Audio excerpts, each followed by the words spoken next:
What's going on, Chuck and Bucket family, Fan Addict family? Hey, it's your Chuck and Bucket boys in here to talk South Carolina women's basketball. What's going on, stat guy? Hey man, just got done watching the game. Another dub for the ladies. I got that LSU game on, keeping an eye on Ole Miss and LSU. Hey man, just a Thursday night of basketball. Right. That's right. That LSU game is kind of tight, and I need to get that turned on as well. I'm your boy Coach I. He's a stat guy. We here to talk South Carolina women's basketball. Getting a good. Anytime you get a conference win, it's always a big win. Another win over Alabama. We're gonna talk about it right after this.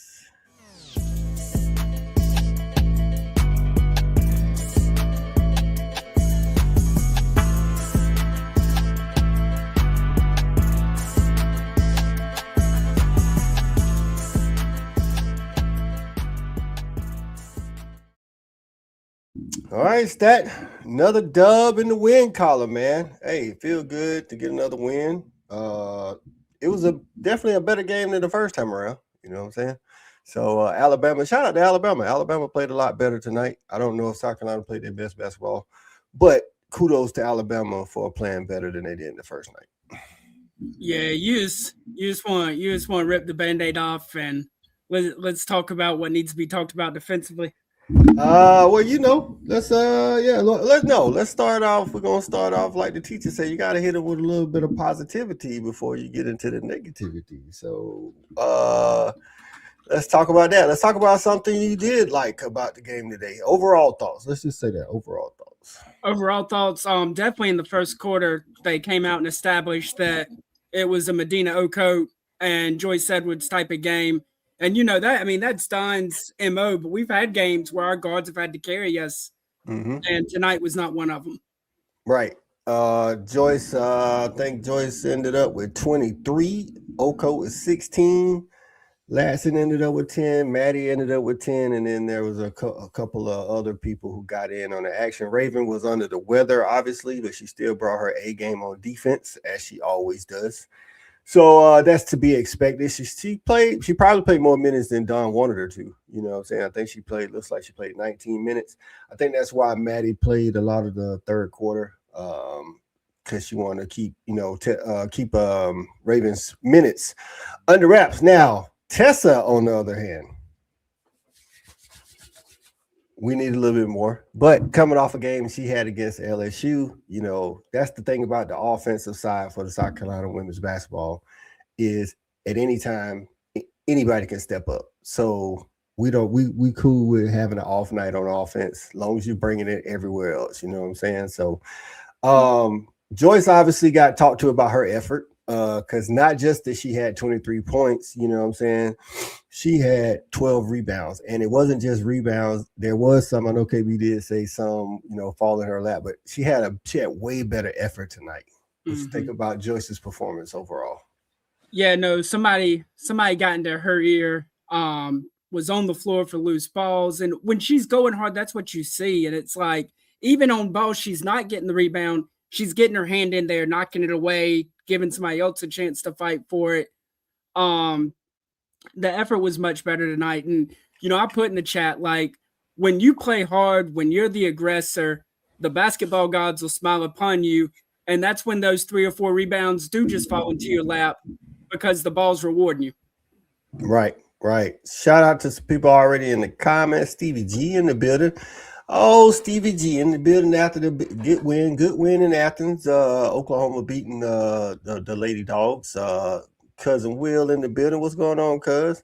Mr. S.E. Brad is in the building. Say South Carolina women's basketball can't keep Joyce Edwards in the game late. She does it any defense or rebound the ball.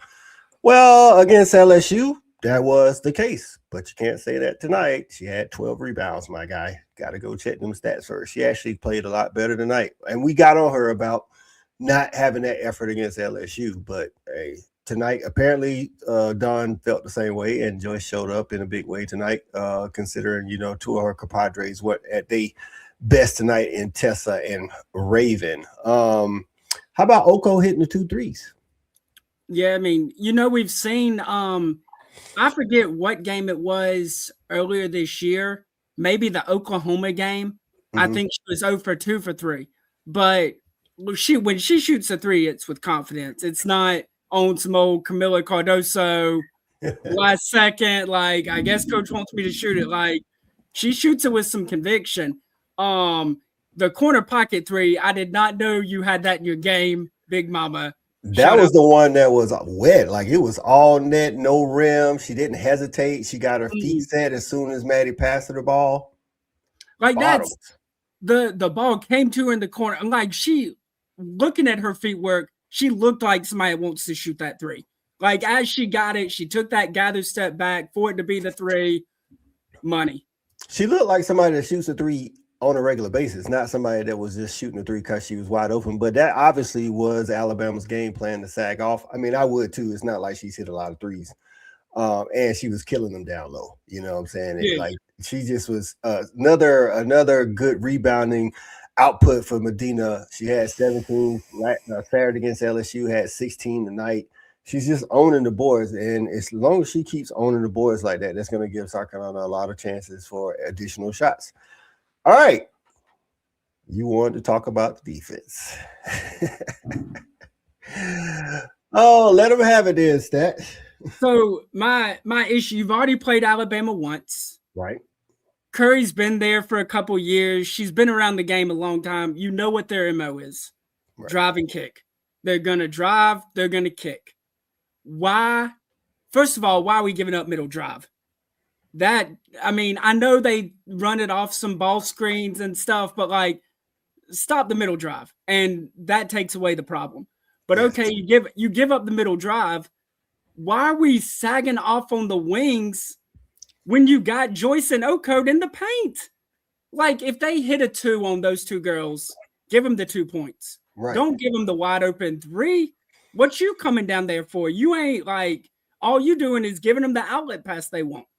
Right. So, defensively, it did not look like we were one thing we talk about a lot about South Carolina is there's a lot of times where defensively they feel very connected, where like they switch and it's almost like they're not even communicating. They just know you stay in there, I'm going here, and bam, bam, bam.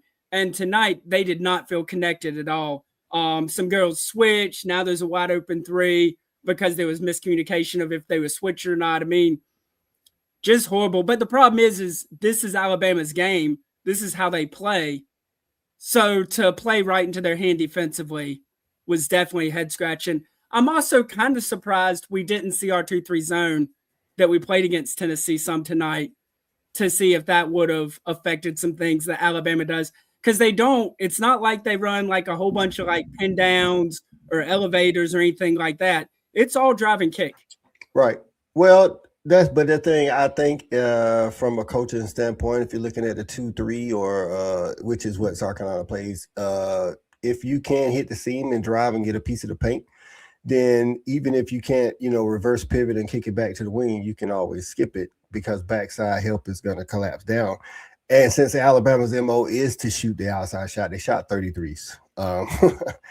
They shot 33s, hit 10 of them. It's not the best 3-point percentage, but we talked about this early in the year and, ongoing is South Carolina's defense against the long ball. It's not, teams aren't hitting, but they're getting open looks. I ain't going to say open looks, they're getting good looks. Mm-hmm. And you don't want to play against a team that catches fire like that. Because initially, Alabama they was going to go for about 12 or 14 3-pointers. But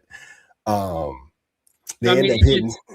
They just ran into a wall in the fourth quarter. They were getting the same looks. They just weren't falling.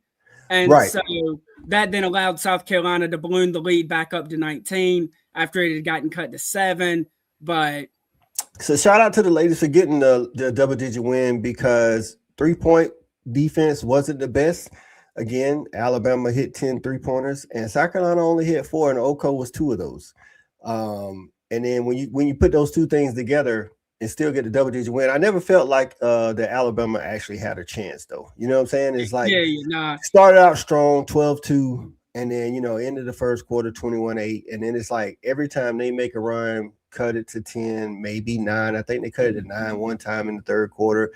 and ended the third quarter actually on an 8-0 run, cutting it to 7.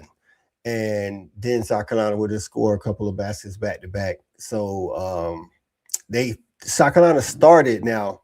While the defense wasn't the greatest in the middle, in those middle 8 that the coaches talk about more in the second and third quarter, South Carolina started with an 8-point defensive quarter and ended with a 7-point defensive quarter. So, pick your poison. I get it, because we're always talking about looking ahead and what you can correct and get better on, be coached up because of trying to win a natty. Those are things you could be coached up on, but shout out to that. I don't like the free throw misses I'm not good with guards missing free throws, and Latson missed those 2 free throws, and I want to say it was the fourth quarter. South Carolina was 10 for 16. That's not a good percentage. No, I mean, Latson had some. Joyce back to her same old clankety clank self from the line, and she gets to the line the most, so we need her to be in kind of that 78. Really, I'd love her to be like 82 to 85, but as long as she could get up to about 78, that'd be good, because I think she's only like 65% from the line this year. Right. Turnovers weren't bad. 11 turnovers. Alabama forcing 20 turnovers on Alabama. 44 points in the paint versus 20 points in the paint for Alabama. Of course, we already stated Alabama's game plan wasn't to put the ball in the paint, because that's not their strong point. It's to shoot from the outside. But that is a commanding difference for South Carolina, thanks to Joyce and Okoth down there. So, and they do. I mean, they have Cody Essence, who's their starting big, and she averages like 12 or 14 a game. Yeah. And I think she had 5 tonight. I know she hit the 3, and she got a little 2 coming off her curl for her first basket of the game. But it's like they really held her in check all night long, because that's another thing they like to do is the entry post pass and then let her kick to a shooter. Right. So the biggest difference you've seen tonight versus that first night when I think you guys won by 27 or something like that was the defense on the 3 ball. That's what I would have to say. I don't know how many threes they hit the first game, but from what I remember, they didn't get 30 threes off. I can tell you that. Yeah, and then really, so the final score tonight was 76-57. Yeah, and I believe the first time it was 83 to 57. So I mean, defensively, we did what we did the first time, just a couple less points. It's just how it looked, right? Right, it's just how it looked and felt. One thing you brought up Tessa earlier, and a game like tonight, I think shows her growth, because I think last year she starts the game 1 of 3 from 3, and she doesn't put another one up. Right. Especially after the air ball. And so tonight you look, she finished 1 of 8, but at least she kept hunting, which is what we want, because there's going to come a time, whether the SEC tournament or NCAA tournament, where we're going to need 5 or 6 threes from her in the game. I'm with you on that. I like the way she played, and she didn't try to force the issue, knowing that Oko and Joyce was having a night. Again, the thing that South Carolina can do to you on offense is to have multiple people that can score, and it could be anybody's night. What'd you like from Alicia tonight? Big Allie. I mean, she got in and really didn't a couple rebounds in that second stint in the fourth quarter. But in the first half, she got in and she made herself known offensively. And that's what I'll be honest, her posting up just outside the paint, she has one of the quickest turnarounds I've ever, it's almost like a drop step to face up. And the ball is out of her hands. It is quick. And she keeps it so her form's naturally high anyway. She keeps the ball high while she's doing it. I think it's unguardable. I really do. I mean, I don't know how you stop it. And unless you just don't let her get the ball. Right. She definitely drops the inside foot. It is more of a inside drop step to the defender, because she's 6'7". It's not like you're going to be able to, and it, block it. And it's so quick. And I was like, if she can do that on a more consistent basis, I like the minutes that she's getting in that role. You know what I'm saying? McKeer, okay, go ahead. I was going to say the other big thing from her that I've noticed, we're seeing her get a lot more active on the glass. Maybe not seeing it in her total rebounds, but tonight there were 2 or 3 times somebody else got the rebound. She gets her hand in there, and now it's a loose ball. And when you got the Latsons and the Ravens and the Joyces who are immediately on the floor, that's a change of possession for you. Mm-hmm. I thought all the role players played good tonight. I thought Makira came in. God, Makira is so long. She got that block on the three-pointer after turning it over. The one thing I will say in that possession, Maddie kicks it ahead. Like really, it was a really good pitch ahead pass. She pitched it ahead for Makira. It was a one-on-one opportunity. I'm like, Makira, here's the chance. You catch the ball, rip through, go to the basket. Maybe you hit it. Maybe you get fouled. But then she tried to kick it back to Maddie and then turns it over. But then she comes down and gets the block. So, that's one thing decision-wise I want to see Makira mature in. So I will say I didn't hate the decision because of time and situation, what the score was, how much time was left. I don't hate pulling it back and running some clock. But yeah, I'm not against pulling it back and running some clock. Yeah. But the pass that she passed to Maddie, she's almost at the corner in the corner three. And she tries a long pass all the way. Literally, Maddie was just now passing half court. Yeah. That's not what. If anything, dribble it out. You know what I'm saying? You're right. a guard, so dribble it out. But yeah, definitely. I mean, what you like to see is she doesn't compound one mistake by then not getting back. She hustles back, and we talk about her length all the time. I mean, she catches the ball coming out of the girl's hand to throw it out of bounds. Just a great hustle play. Right. Stevie G said one thing liked about the Gamecocks is the lack of fouls the team committed tonight. That is true. Personal fouls as a team, South Carolina only had 10 fouls. Now, Alabama didn't have a whole bunch more. They had 17, so it was a pretty clean play game. The ref was kind of letting them play. Now, as a coach, there was one call I would have been on the refs about. They gave Joyce, rightfully so, a charge on a fast break, where the girl got her feet set. And in that situation, I want Joyce to give it up to get it back. Like, I get it. We know you can go coast to coast, but if a girl is literally everybody, you can't hit everybody with the Euro. Give it up to get it back, and then that way we don't have to worry about you getting in the foul. But that same situation happened in the fourth quarter, and Joyce hits the shot, but they don't make a call at all. Mm-hmm. The defender in the same spot, other side of the, right outside of the circle, but on the other side of the lane. I'm like, okay, the first time it was a block, it was a charge. So if it's not a charge this time, it's got to be a block. You know what I'm saying? You got to make a call because the girl goes flying, same situation. I'm like, you got to make that call. That was my one referee, blip that I didn't like. Yeah, our motto. It's got to be one or the other. It's got to be one or the other. Pharaoh, what's going on, man? Appreciate you getting in. He said, good performance from South Carolina today. That's definitely right. Good, solid performance on the road in the SEC. Oko and Joyce Edwards are on today for sure. They made that call in the Ole Miss Alabama game as well. That's what I'm saying. Like, when bodies are flying in that situation, it is either a charge or a block. And if you're not going to call the charge, then it must be a block. You got to give it to me. So that's my one referee, gripe tonight. So you say that. I'll give you a gripe on the announcers tonight. Look, the Hall of Famer Kaylin Peck. I love you, my girl. But how can you say, and she didn't correct herself, but how do you say Oko's now the tallest player to hit a three in the SEC when A, she's already hit a three in the SEC, and B, she's not the tallest, and the girl that is the tallest is playing in that game. Right. She makes the correction later on, and I was like, okay, let's get it together. Sometimes I'm harder on the announcers than I am on referees. So glad everybody joining us tonight. South Carolina with the big win, and I say big win because every conference win is a big win. One more of those, and I think you, as you say, South Carolina locks up first place in the regular season, right? Yes, sir. That's what I'm talking about. Glad you guys joined us today here at Chuckin Buckets. To give us about 30 seconds, we're going to pay some bills and be right back. All right, y'all. Quick 30-second timeout. Let me put you on real quick.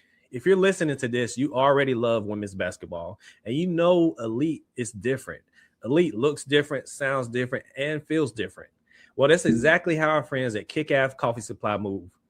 They're over in 5 Points, and this ain't regular coffee. This is top-tier championship-level coffee. They've got some of the best roasters in the world like Say, Onyx, Black and White, and DAC, all in one spot. So instead of paying for a mid-cup every day, you can make world-class coffee at home. And the crazy part, you're probably already spending the money. You might as well drink something that actually hits. So here's what you do. Pull up, Kick Ave Coffee Supply, 617 Hardin Street, in 5 Points, Columbia, South Carolina.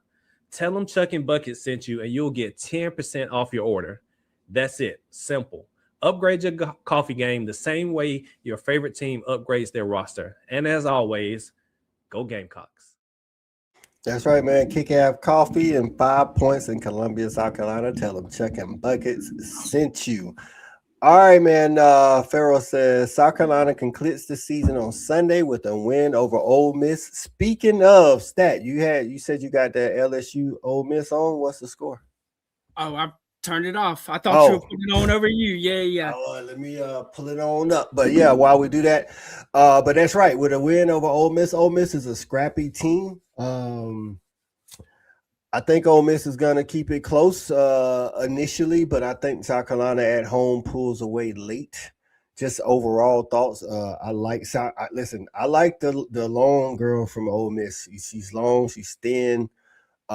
She gave Kentucky a lot of problems. She just didn't have a lot of help in that game versus Kentucky. Kentucky was a little bit way more longer than Ole Miss actually was. Farrell says the score is 69-61. I'm about to put that up. So what are you looking for on that Ole Miss game coming up on Sunday? Oh, the Raven Johnson Cody McMahon matchup. Cody McMahon, the Ohio State transfer. She's a thicker guard. Kind of got that big frame on her. She likes to get downhill. She'll kick it out, but she likes to try to finish at the rim and get to the foul line. And Ole Miss kind of goes as she goes. And so that matchup is going to be big. End of the day, we're too much for them in the post. So if we're able to get Okote and Joyce going early, it's just going to be too much for Ole Miss to deal with. And I think we end up pulling away. But that Cody McMahon Raven matchup will be something fun to watch. Right. Farrell says our games against Ole Miss always competitive in the first half and pulls away in the third quarter. That's how I imagine this game going again, especially if Joyce is putting in 23. Shout out to Joyce for dropping the 23 against a top 25 opponent, because we talked about in our group chat, she is averaging over 20, but against the top 25 until tonight, she was averaging 14. So I'm glad to see her get some points against a top 25 team. Not she hasn't scored any, but her average is 14 against top 25. Now I would like to see it again, because she's averaging 24 in her 2 games against Bama this year. You're right, because that's some kind of stat pattern. Yeah, so let's see you do it. Let's see you do it Sunday against Ole Miss to lock up the regular season championship, and not just beat up on Alabama. Right. Home or away. Right. Now, something I want to bring up. So to in most of the third quarter, Dawn went with Dowda played a lot. And Maddie played a lot in place of Raven and in place of Okote. Now, because we know what we know of Raven, I know you wasn't happy that they weren't on the floor, but because we know, Raven wasn't 100%, I'm pretty sure you're more comfortable with that than to have Dowda playing more minutes. Yeah, I'm once they announced it, Raven, once I saw her leave and run back to the locker room after the steal and the layup, I figured she was probably under the weather. So that's fine. My only problem with the Dowda thing is at this point, I think Tornabees is just as good, if not better. Give her the minutes, because at least she's a threat offensively. Right. I mean, at least she's a threat offense. I mean, we saw it in the first half, that little quick inside drop step, face up, bam, out the hand, little 12-footer. So that's my only gripe with it is I want to say Dowda got like a little 6 or 7 minute stretch in there in the third quarter. Even if you split it in half and give Tornabees 3 of those minutes. Now, personally, I would have wanted Tornabees in for all of them, but Don got to keep my blood pressure up somehow. She can't just let me sit back and enjoy a game of basketball. Dowda puts her heart into it, but to your point about being more offensively skilled, Tornabees, I think everybody can see that. She did have 6. I mean, Dowda only had 2. I think Dowda helps defensively, definitely, but offensively, I'm always kind of like, when she get the ball, like, don't turn it over. But this is the type of game though where Tornaby's helps you defensively with her length. You can kind of cheat out with Joyce or whoever else is in there, which is kind of what they did when she played in the fourth quarter, because they went one big four guards, and it kind of protects you from the driving kick situation. Right. Whereas Dowda now just gets caught up in the paint. She's not getting out on the three or whatever. So that was my only gripe. Right. And we didn't have many. Like I say, the girls got a big win, almost 20 points. Stevie G said not many SEC teams can compete inside with South Carolina. That's true. Not many teams at all. So I think if South Carolina, and I'm with Farrell here, said I think she'll play a lot of minutes at home on Sunday. I think if the game goes as we expect it to go, where Ole Miss keeps it close until the third, midway through the third quarter, I think we could see a lot of tournaments, especially in the second half. So now things are starting to wrap up. South Carolina has 2 home games left, Ole Miss and Ole Miss, they gave you a 90% chance to win, and then they gave Mizzou, I want to say it was 93% when they flashed the thing, and then Kentucky on the road with 80%, leading into the women's SEC tournament here in Greenville, South Carolina. Who do you think will be the other three top 4 seeds? We know South Carolina is going to be one of the top 4 seeds. Who do you think will be the other 3? Texas, Vandy, and it's gonna be rough on that last one. So the problem is Ole Miss hangs on. They're in the driver's seat over LSU. But then you figure we beat them, and now they're still in the driver's seat, but they're tied. But then they have to win out. Mm-hmm. And they still have to play Alabama. So I'm gonna give the nod to Ole Miss if Ole Miss hangs on. If Ole Miss hangs on and beats LSU, I give the nod to Ole Miss that they're the 4th seed. Right. So currently it sits South Carolina 1, Vandy 2, Texas. Vandy and Texas technically are tied, but Vandy beat Texas, right? So Vandy 2, Texas 3, Ole Miss and LSU are currently tied at 4. So that means that tonight is a tiebreaker for whoever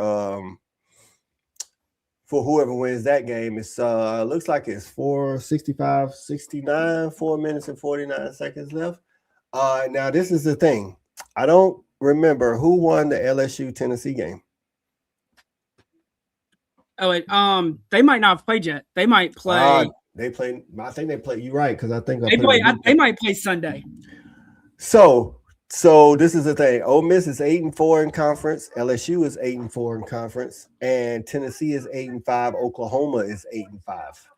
So we got that 4th spot, unless somebody beats Texas or Vandy. That 4th spot is where that's what Stevie G said. OU and the Vols. Oh, that's a good one, because they're both 8-5.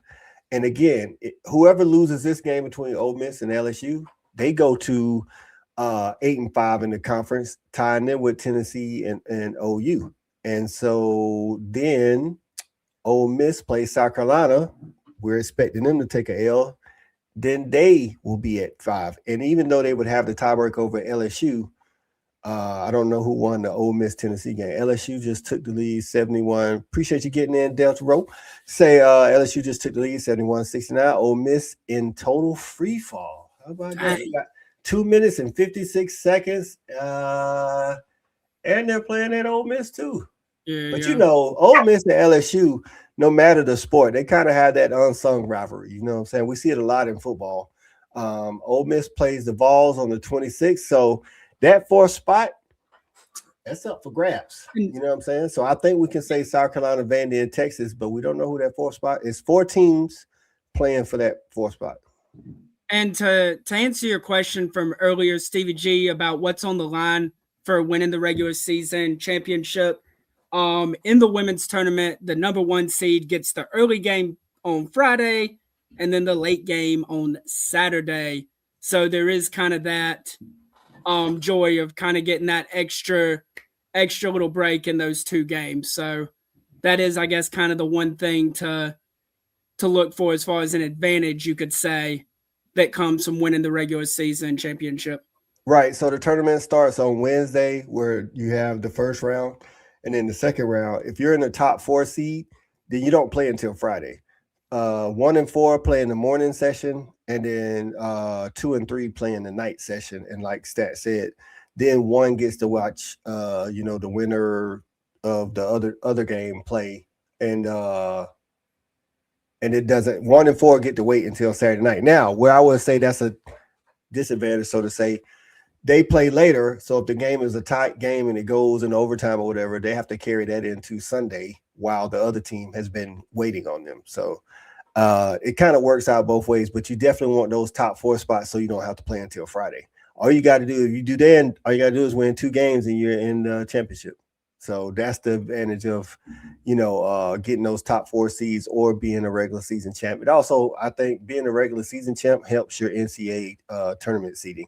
Because right now, when they showed it during the game, Texas and South Carolina are both set to be a number 1 seed. So, right. And then the other thing, too, especially when it comes to those top 4 seeds, is realistically, there's going to be 1, if not 2, top 16 seeds for the NCAA tournament that are outside of that top 4. So they're going to play on Thursday, and you mess around and get beat on Thursday and go 1 and done.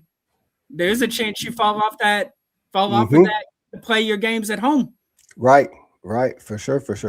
Vandy has 3 ranked matchups left. They could slip. You're right. Like I say, right now, Texas and Vandy are sitting, tied at 2. Again, Vandy with the tiebreaker, 10-3 in conference. South Carolina's 12-1 after tonight. Again, win Saturday, and nobody can catch them regardless, and no tiebreakers or anything like that. So, and then it's just kind of like football too, Stevie G. It's just saying you won the SEC. You know what I'm saying? It's like it's even though it's the regular season, it's still a bragging rights. I grew up here in South Carolina, more so an ACC fan though, and that was always the Duke, North Carolina. Hey, we won the regular season. Then somebody say, "Oh, well, we won the tourney." You know what I'm saying? So it's a bragging rights thing too as well. So, and not only that, but Don is currently on the hunt, trying to reel in the late great Pat Summitt for most total SEC championship. So we take all the ones we can get around here. That's right. Minute 25 and counting, 74 LSU, 70 Ole Miss. So, all right, Stat, I think we pretty much covered it. We just wanted to jump in here, get with the fans a little bit, see what they thought about the game. Any closing thoughts on the game tonight or the game coming up on Sunday? Yeah, just go get you another one Sunday.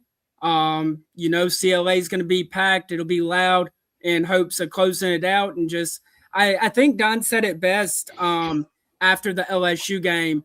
The LSU game was a big one, and you can kind of take that sigh of relief because it's such a high atmosphere, just kind of a big, you get up for it. And so after getting over that hump, you want to take the sigh of relief, but the job's not done yet. So just keep showing up to work every day and finish out the season strong. Right. If I had to pick a tournament team in the SEC tourney that I would prefer South Carolina not have to play until the championship, then it would be Texas. Mm-hmm. Same stat. Yeah. And if I had to pick a team that I want South Carolina to catch on Friday, it's OU because we got some revenge. Because OU did get that dub against the Gamecocks. That's their only conference loss this year. So one final thing, the SEC tournament starts the week of March the 8th. I want to say it starts on the 6th and goes into, if that's that Wednesday, let me double check so I don't give y'all misinformation. It starts on the 4th, my bad. Starts on the 4th and goes through the 8th. Chuckin Bucket Boys will be in the building. We'll say this: if you are planning on coming to Greenville, South Carolina, and attending the tourney, please get your tickets now. The price climbs daily. We saw it early on because I got mine for like face value, and then by the time Stat looked, they was like almost tripled in price. So as the teams get closer and closer to knowing their seating, it's going to be more and more and more. So I would tell you, it's always a fun experience. It's always packed. Downtown Greenville, they put on a good as a good hosting city. So I think it is, Stevie G. I'm telling you, I think it is. It's if you could come, that would be dope to get here. Maybe I know you would be coming, from out of town. So maybe you get here Wednesday night and then take in all the games on Thursday, or a couple of games on Thursday. I would say if you're coming from out of town, take in some of the games, of course, whoever you root for, but also take in some of the sites. Like I said, it's definitely a time to be had. There's a lot of people in town when the SEC women's basketball tournament comes. So yes, for sure. And then I know, especially for you, Stevie G, it don't help you this year, but if this is something that y'all are thinking about doing in the future, get on there early and just buy the book. Just buy the book to all 15 games or whatever it is. It's a little pricey, but it's the best bang for your buck instead of just trying to buy individual session tickets. And then you can come and go as you please. Right. When the book first comes out, it's one ticket for each session. Like Stat said, I think that's 15 total games, including the championship. And if you get general admission book tickets, then it starts out at $105. The reserve seats, which are a little bit lower, start at $150, I think. But if you think about it, technically, again, that's possible of going to 15 games. Not that you want to go to every game, but you can go and come as you please. You just buy session tickets, then once the session's over, you got to get up out of there. Now, I personally don't buy the book just because I work. So, but I'm always in the building for South Carolina's first game, and then all day on Saturday. Because Saturday, I feel like Saturday, of course, the championship is usually the best game, but that Saturday game when it's the Final Four, it's always good from start to finish. So I would say, like Stat though, get the book because, for instance, I paid $28 for the Friday session, and that's face value. As soon as the tickets, go on sale, and I paid $33 for Saturday. If I would have added one more session, it's just like getting a book. You know what I'm saying? So you might as well just get a book. And then you look, there's a real good chance Saturday is Texas Vandy rematch, South Carolina LSU rematch, or South Carolina Ole Miss rematch. I mean, Saturday's going to be a banger. Yes. Unless somebody pulls an upset, but then you got a hot team. That's what I'm saying. Once you get past that first day, I think the first day of games, if it's your team, of course, come and support. But that's probably, I still think it could be some good basketball because of the talent, the talent levels matching up. But when it come like Thursday night, Friday, I think we're starting to get into some really good basketball. So we appreciate everybody joining us tonight. Again, we'll look out for the preview coming this Monday for next week's game. And Stat, you want to finish us off? Hey, man, as always, it's go Gamecocks around here. Peace. All right, we'll see you later.